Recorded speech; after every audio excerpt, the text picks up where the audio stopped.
Madame, monsieur, bonjour, bienvenue, très heureux de vous retrouver sur la chaîne YouTube du lycée international pour ce nouveau numéro qui dit nouvelle année, dit nouvelle expérience, nouveaux défis et également nouvelles rencontres. Notre lycée a été rejoint cette année par un nouveau proviseur, monsieur Éric Dogo, considéré par certains de charismatique et par d'autres d'intransigeant. Qui est-il? Quelle a été son expérience? Quel est son parcours? Toutes les réponses dans cette émission.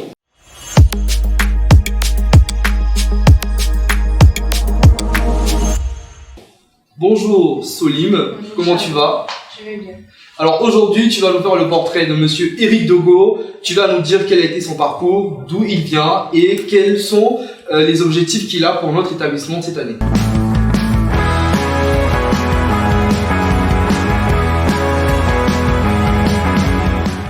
Il est imposant, charismatique et élégant. L'homme du haut de ses 56 ans ne passe pas inaperçu. Il réussit toujours à bouger les lignes partout où il passe. Celui dont nous parlons n'est d'autre que M. Éric Dogo, l'actuel proviseur du lycée international Cours-Lumière. Vu de loin, l'air réservé, peu souriant, il est qualifié de méchant par ses nouveaux élèves. Mais derrière cette carapace se cache un homme aux multiples exploits et une personnalité singulière. M. Éric Dogo est la plupart du temps qualifié par ses proches comme drôle, aimable, gentil et qui n'hésite pas à faire souvent des blagues. Surtout, tenez-vous bien, à exécuter quelques petits pas de danse au salon. Il est un homme multipotentiel, ayant des compétences telles que celles de leadership, curriculum management ou encore en anglais qui lui ont permis d'évoluer dans sa carrière.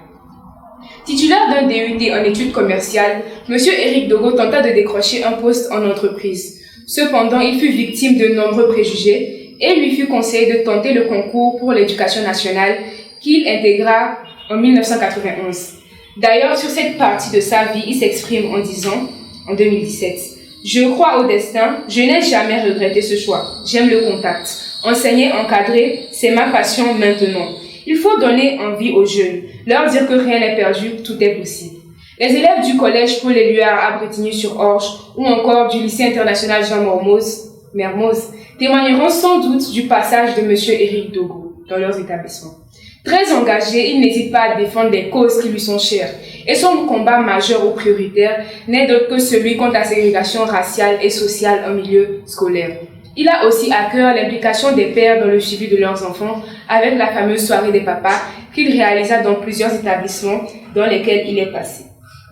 De passage dans l'émission Rebellissime en 2018, il encourage les élèves à s'intéresser à la grammaire et ceci dans le cadre du projet Dictée pour tous. D'ailleurs, pour la petite anecdote, l'homme à la barbe blanche eut quelques difficultés avec la dictée en orthographe au primaire. Cependant, il persévéra et finit même par faire un bac littéraire. Outre cela, Éric Dogo porte une attention particulière à la mémoire collective africaine, cherchant à en apprendre plus sur les histoires oubliées du peuple noir et à les revaloriser. Les nombreuses luttes menées par notre proviseur intransigeant de Cours-Lumière lui ont valu le titre de chevalier d'ordre des Palmes académiques en 2016.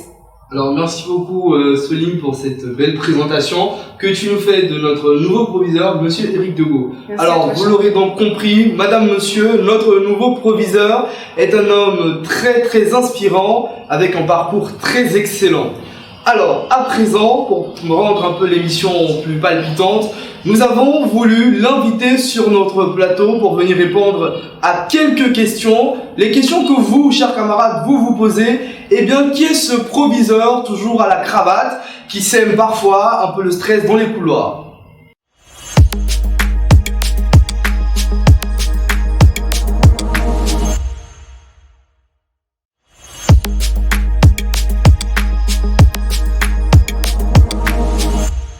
Bonjour, monsieur Éric Dogo. Bonjour. Bonjour Cynthia. Bonjour Charles. Merci d'avoir accepté notre invitation, monsieur Éric Dogo, de venir sur notre plateau aujourd'hui pour venir assister à un petit jeu que nous allons vous permettre de participer. Avec plaisir. Alors, le principe de notre jeu aujourd'hui, c'est de vous faire répondre à quelques questions que nous avions fait poser aux élèves de l'établissement. Alors, ils ont posé des questions de façon anonyme. Donc vous n'aviez pas connaissance des questions qui vont vous être posées. Et donc du coup, vous allez sélectionner là, vous allez piocher une question au hasard. Alors, pas maintenant. Là. Vous allez piocher une question au hasard que vous allez rendre à Cynthia qui se chargera de vous la poser et vous serez emmené à répondre à la question. Très bien. Alors, est-ce que vous êtes prêt, monsieur Luc Degault? Je suis prêt. Alors, pour commencer, vous pouvez piocher, monsieur.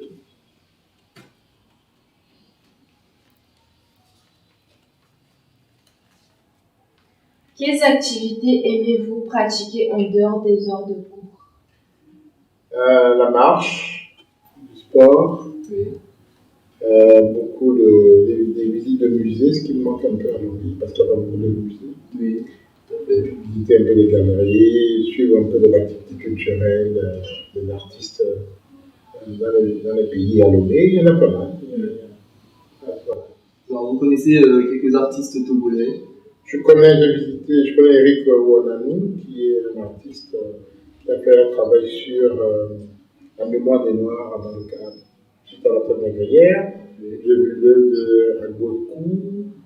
Je connais aussi Tom Eti, qui a fait tout un travail sur les Mamiwata, le mythe, la légende de Mamiwata. Et puis j'en connais d'autres que je crois, j'aime beaucoup. Alors, je vous permets de piocher la deuxième question.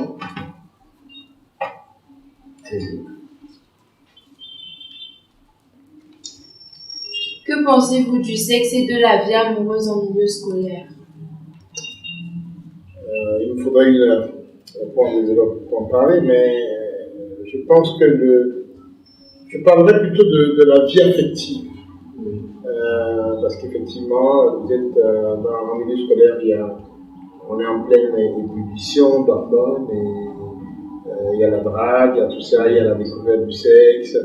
Mais bien entendu, en tant que proviseur, et en tant que papa aussi, parce que j'ai 2 filles, c'est beaucoup la prudence, beaucoup l'échange. C'est pas un sujet tabou pour moi. J'en parle avec les élèves quand il le faut. Parfois, ça les surprend d'ailleurs de m'entendre parler de certaines choses, mais voilà, ça fait partie de la vie. Mais chaque chose a son rythme. Alors, vous pensez qu'il est judicieux d'instaurer des cours d'éducation sexuelle pour enseigner aux élèves? C'est une obligation dans le système français. On parlait d'éducation sexuelle, mais on a transformé ça en vie affective. Dans la notion de vie affective, parce qu'il n'y a pas que le sexe dans l'éducation sexuelle. Quand l'éducation sexuelle, c'est très connoté. En revanche, quand on parle de vie affective, on parle de plein d'autres choses. On parlait de la relation fille-garçon, la relation fille-fille, la question de l'homosexualité, l'homophobie, toutes ces questions-là qui sont des choses, des sujets dans lesquels nous parlons. Nous avons une instance dans le système éducatif français et à Pont-Lumière, nous allons faire la première réunion du CESE, le Comité à l'éducation, à la santé et à la citoyenneté. C'est pas tabou. Merci. Alors.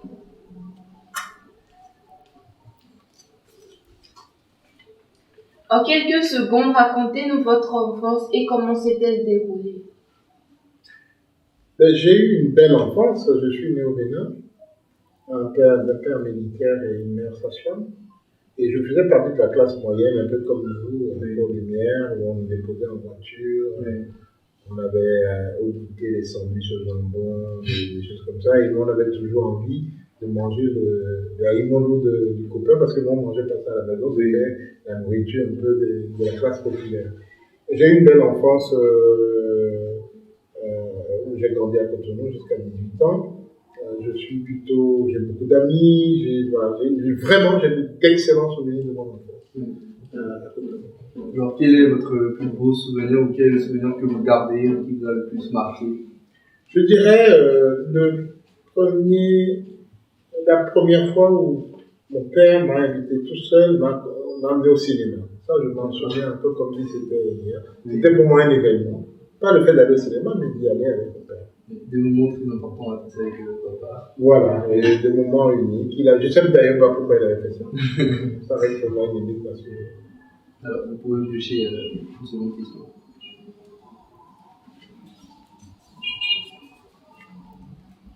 Alors, Cours Lumière semble être isolé par rapport à d'autres écoles du programme français. pourquoi elle ne s'associe pas effectivement avec d'autres écoles pour développer des projets bénéfiques aux élèves? En fait, c'est une vision un peu tronquée de dire que Cours Lumière est isolé. Cours Lumière appartient au réseau. Il faut bien comprendre, c'est un peu compliqué, mais très bref. Oui. Il y a deux structures avec lesquelles on peut être en partenariat contre l'établissement français à l'étranger. Il y a la mission laïque française et l'AEFE. Le lycée français de Lomé et l'AEFE, nous, on est mission laïque française. On travaille ensemble, il y a des activités, mais c'est vrai qu'il faut développer ces activités, ces relations, et c'est aussi l'une de mes missions. Il faut savoir qu'à la création de Cours Lumière, les fondateurs se sont d'abord concentrés sur le développement de la pédagogie, la qualité de l'enseignement avec l'approche projet. Et maintenant, il faut sortir un peu tout ça et le présenter au monde. C'est un peu ce que nous faisons dans le cadre de la politique de communication que j'ai accéléré depuis mon arrivée. Alors, quels sont les avantages que gagne Cours Lumière à faire partie de l'AEFE et des différents réseaux? En fait, ça permet d'échanger sur des questions pédagogiques, par exemple. Ça permet de bénéficier de la formation, ce qu'on appelle le développement professionnel, des échanges entre pairs, des échanges de pratiques. Ça permet aussi, la dernière fois j'étais allé à Abidjan avec le fondateur, dans le cadre d'une réunion de réseau, où nous partageons nos expériences. Et nous posons autour d'une table pendant ces réunions-là, ce que chacun de nous faisons. Ça nous permet d'échanger parce que c'est un peu difficile notre métier, on est parfois un peu seul. Et l'avantage d'être dans un réseau, c'est justement de pouvoir partager ce genre de choses et de Parfait.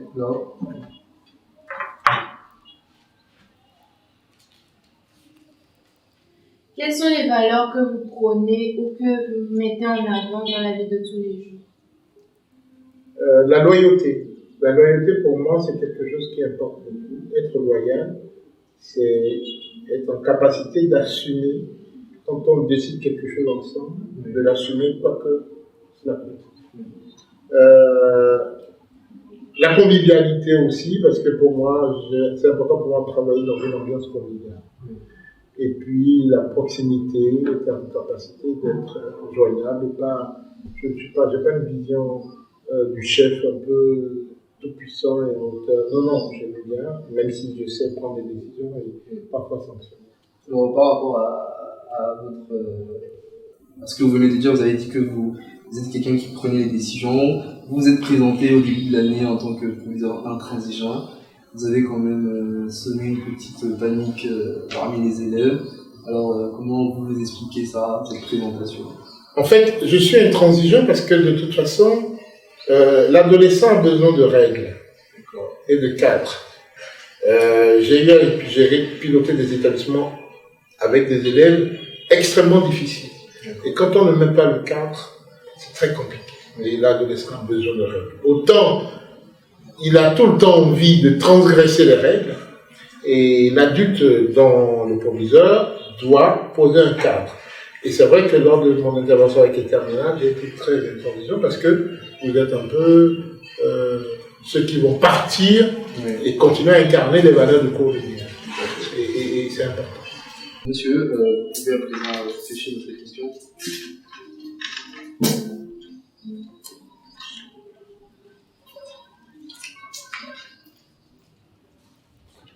Alors, vous avez l'air d'un proviseur intransigeant sévère. Serait-ce une impression ou une posture souhaitée? C'est pas une posture, je suis quelqu'un d'intransigeant. C'est pas du tout une posture. Je suis intransigeant sur le respect des règles, sur le respect des valeurs, parce qu'à Cours Lumière, il y a des valeurs. En même temps, c'est important pour moi que les élèves ne me craignent pas. Il faut qu'ils sachent quelles sont les règles. C'est pour ça que je suis très clair sur les règles. En même temps, s'il y a une situation, mon bureau est ouvert pour accueillir et discuter des situations. Oui, je suis quelqu'un d'extrêmement intransigeant.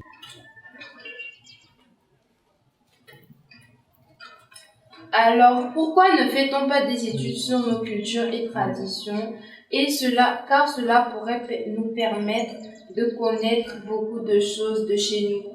En fait, moi, je suis arrivé, je suis un peu étonné par la question parce que ce qui m'a frappé quand j'ai pris fonction à la rentrée, c'est cette animation de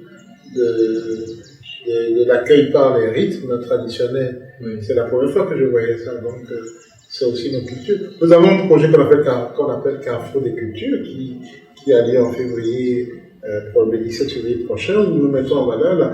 Et c'est particulier à Port-Lumière, dans les établissements français à l'étranger. Donc, nous essayons de le faire à Port-Lumière, même si dans les familles, vous faites partie de la classe moyenne, et les classes moyennes en général, vous ne vivez pas comme n'importe quel enfant togolais, hein. Vous faites partie de la crème. Et donc forcément, il faut aussi qu'on vous apporte cette culture, parce que vous allez partir. Et c'est quand vous allez partir que cette culture, cette tradition vont encore plus vous manquer. Alors concernant la culture, vous pensez que organiser d'autres événements culturels pour découvrir un peu les patrimoines africains sont essentiels, surtout dans un établissement français et laïque? Bien sûr, c'est essentiel parce que moi j'ai vécu ça quand moi je suis parti à 18 ans en France. C'est arrivé en France que j'ai découvert que je suis noir. Vous ne vous rendez pas compte, on ne se rend pas compte tant qu'on n'a pas quitté son territoire. Songeriez-vous à des cours d'éducation sexuelle à Port-Lumière? Oui, c'est prévu, c'est en cours. Il y a d'ailleurs beaucoup de demandes de la part d'élèves sur des thèmes d'éducation sexuelle.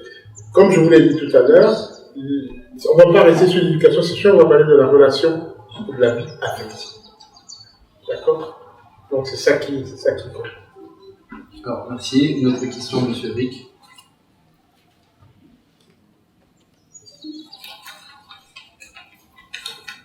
Pouvez-vous nous dévoiler votre salaire ou une tranche de votre salaire? Moi, je n'ai pas de problème avec ça. Après, ce n'est pas dans les habitudes françaises de dévoiler mes salaires, mais je gagne bien ma vie. D'accord. Tout ce que je peux vous dire, c'est que je gagne très bien ma vie. Alors, je gagne bien ma vie, mais je vais vous dire, je vais aller plus loin. Je gagne bien ma vie, mais en venant à Port-Lumière, je ne suis pas venu à Port-Lumière pour de l'argent. Je gagnais 2 fois plus que ce que je gagne ici, avant de venir à Port-Lumière. En revanche, le projet de Port-Lumière m'intéresse. J'ai découvert un établissement quand les fondateurs m'ont présenté. L'enseignement français fait par des enseignants togolais, formés au Togo pour la plupart. Et ce projet m'a intéressé, c'est l'une des raisons pour lesquelles j'ai accepté de venir à Port-Lumière. Parce que j'ai découvert que c'est possible de faire quelque chose de qualité avec des enseignants et une équipe togolaise. Et c'est un peu ça qui a été mon moteur, pas le moteur, qui a été l'argument principal qui m'a fait qui m'a fait venir à Port-Lumière. C'est vrai que j'ai aussi un intérêt personnel à cela, mais ça reste de ma vie privée. Alors, pensez-vous la plateforme Pronote? Alors, Pronote, c'est un outil génial. Génial. Qui va dont l'utilisation va monter en puissance. C'est vrai que le Covid a fait qu'on a développé WhatsApp et les parents ont pris l'habitude de WhatsApp.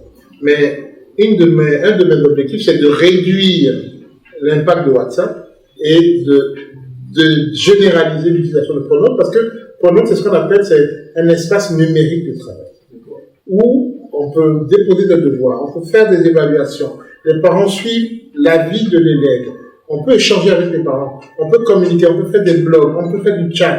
C'est vraiment un outil puissant qu'on utilise à peine à 2%.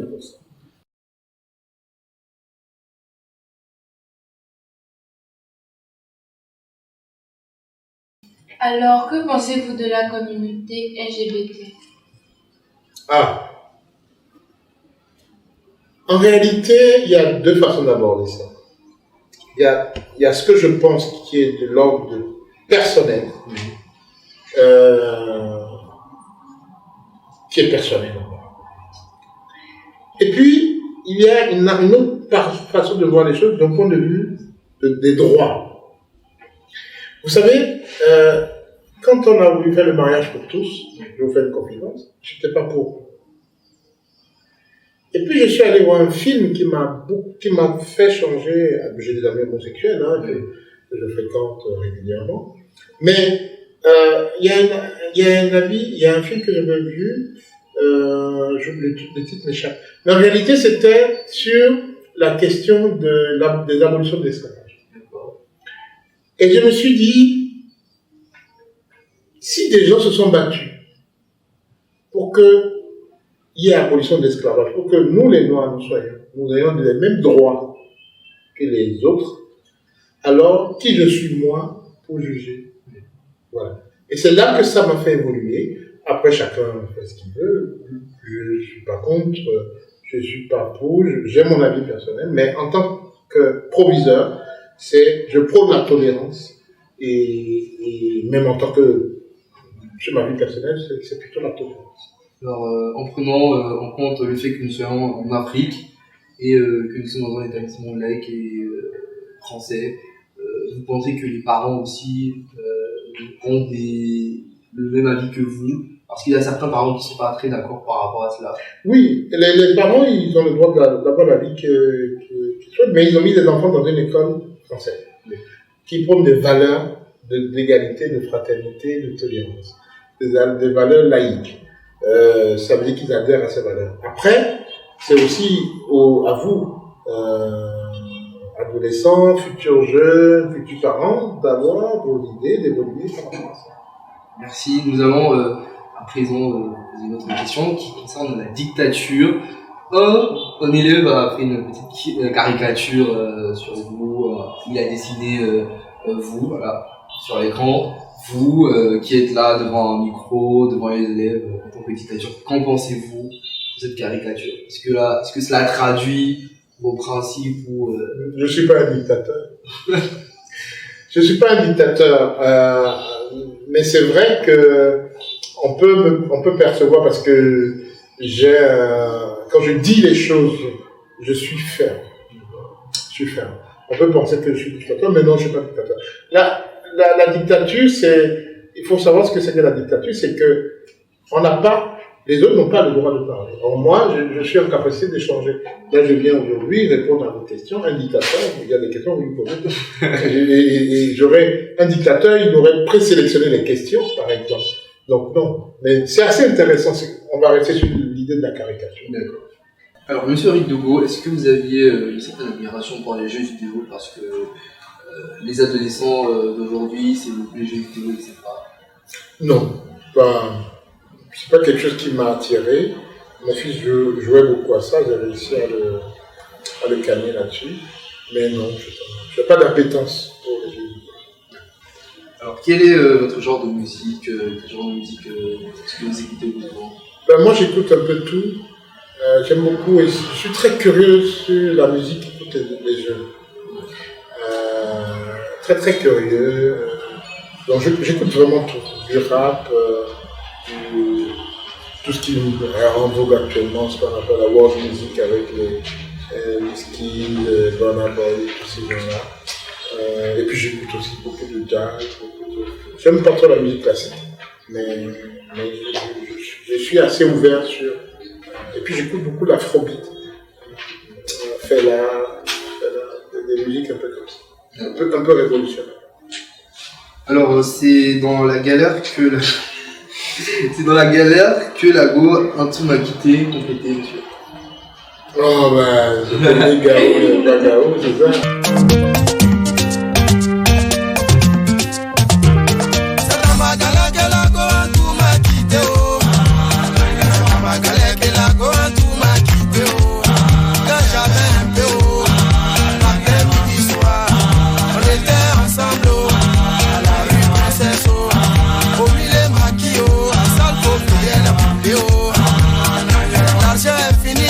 Changer de côté, oh. Maribana, elle a changé de copain, oh. Dieu merci pour moi, je savais chanter un peu, oh. J'ai fait ma cassette, oh. On me voit à la télé, oh. Matin, midi, soir, c'est moi, je chante à la radio. Un tout à vie, ça elle dit le cas où à percer, oh. Attends, je vais partir le couper, oh.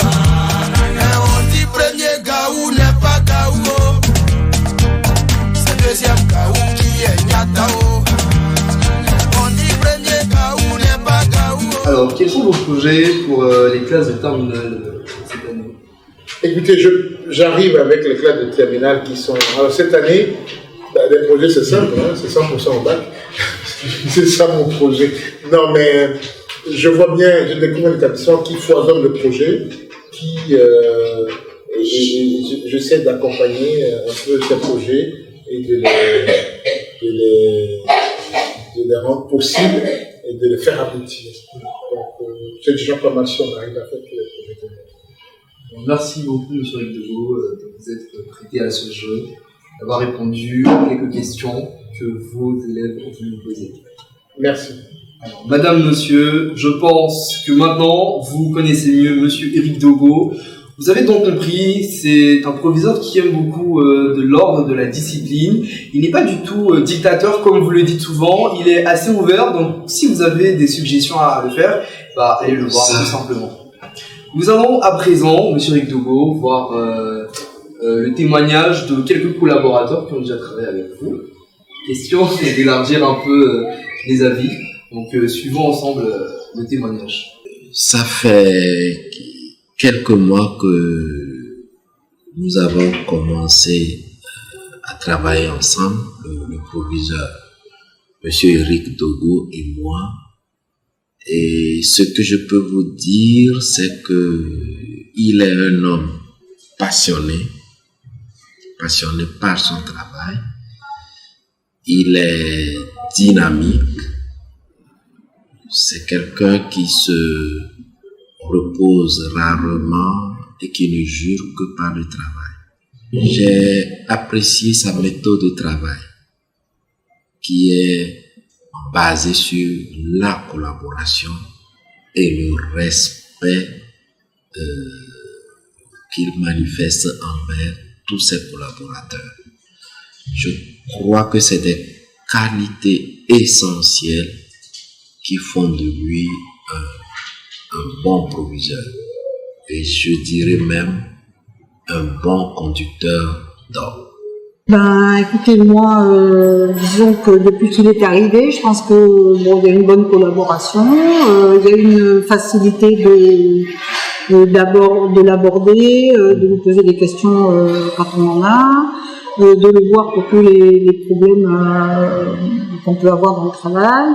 De discuter avec lui et d'échanger. Donc moi j'ai vraiment un très bon rapport de travail avec lui.